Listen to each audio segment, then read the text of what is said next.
All right, let's get right into it. We're tackling a topic today that always seems to be on fire, the U.S. immigration system. And to make sense of it, we're going to use a single, powerful metaphor, a vault that's under constant, incredible pressure. I mean, you see it in the headlines all the time, right? It's always a crisis at the border, a crisis in our cities, a labor crisis. It just lurches from one emergency to the next. But why? What is it about the system's design that makes this feel so permanent? Well, here's the core idea from our source material. The system is basically built like a bank vault. It's got this tiny, super complicated front door that's intentionally hard to open. But pushing against that door are these massive, unrelenting forces. And that fundamental conflict, that's the key to understanding everything that follows. So for this first part, we're going to break down the design of this immigration vault. We're going to look at how it's basically set up from the start to be in a constant state of war with the world around it. So let's define our terms. The vault is the legal immigration system itself. The front door is incredibly narrow, full of red tape. And smashing up against that door are two huge forces. One is the economic gravity of America's need for labor, and the other is the humanitarian push of people fleeing for their lives. This mismatch, it's the engine driving this whole cycle. So just how hard is it to actually open that front door and get in legally? Let's take a closer look, because the path is way more complicated than most people imagine. You know, on paper, it might seem straightforward. First, you need permission just to apply, like a visa. Then you've got to survive the jungle of paperwork, fees, and interviews. But even if you clear all that, you get to the border, and a single officer can still turn you away. It's a gauntlet, with multiple stages where you can fail. And here's the kicker. That tiny door, it's actually getting smaller. Get this, the quotas for visas are frozen at levels from 1990. That's created wait times that can stretch for over 20 years.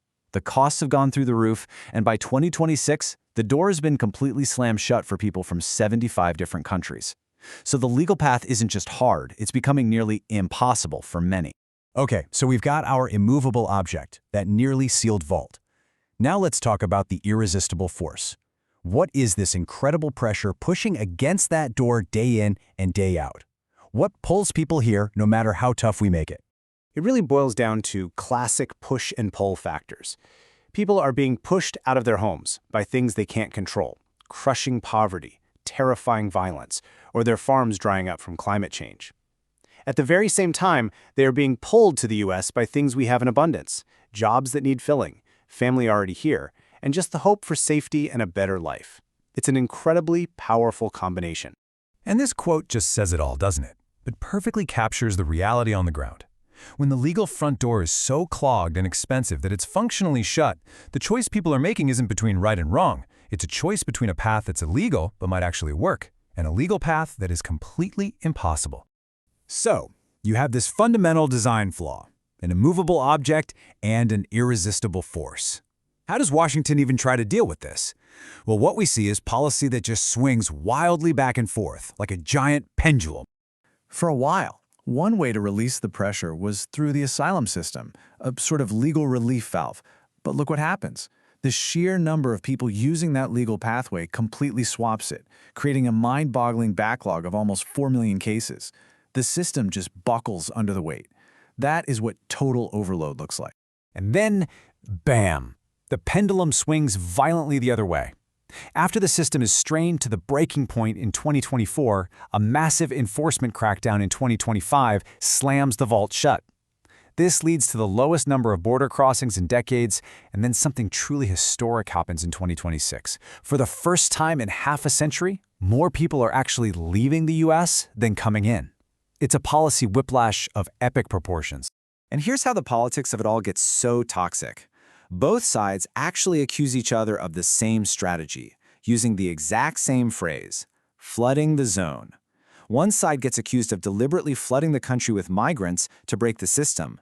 Then the other side gets accused of flooding cities with federal agents to break local laws. It becomes a political battle fought by weaponizing volume. And that brings us to the inevitable fallout. What actually happens when you swing that pendulum so hard toward enforcement that you manage to seal the vault shut? Well, you don't actually solve the problem, you just rename it. The crisis at the border simply becomes a crisis in the labor market. All of a sudden, that economic gravity we talked about becomes impossible to ignore. By 2026, the construction industry is short almost 350,000 workers. Think about that. The huge, essential projects that our economy is banking on, things like data centers and semiconductor factories, they start grinding to a halt. There just aren't enough people to build them. And if you think that's bad, look at agriculture. The hit is even bigger. An estimated 1.2 million immigrant workers are gone from the sector. The result isn't abstract. You see it immediately. Crops are literally left to rot in the fields because there's no one to pick them, and the price of food at the grocery store starts to spike for everyone. And this table just lays it all out. The damage is everywhere. It's not just farms and building sites. Restaurants and hotels have to cut their hours, and a massive crisis starts brewing in healthcare, especially finding care for the elderly as that workforce disappears. Sealing the vault created a massive vacuum in our economy. So, let's pull back and look at the whole picture. What's the final result of this design, this vault, this pendulum? It's not control, it's not order, it's just permanent instability. And here's the absolute bottom line. The legal immigration system, the laws, the quotas, all that red tape is completely, structurally out of sync with the economic reality of the country. The law is designed for one world, but our economy lives in a completely different one. And because of that fundamental mismatch, every time we try to fix the problem, we just end up trading one crisis for another. You open the valve to deal with a humanitarian crisis, you get a processing crisis. You slam the door shut to deal with a border crisis, you get a labor crisis. The problem never goes away, it just changes its clothes. Which leaves us with a really difficult question to chew on. We hear politicians talk endlessly about controlling the border. But if every policy, whether it's opening the door or slamming it shut, just triggers a new and different kind of chaos, then what does control even mean in the first place? And is it even the right goal to be chasing?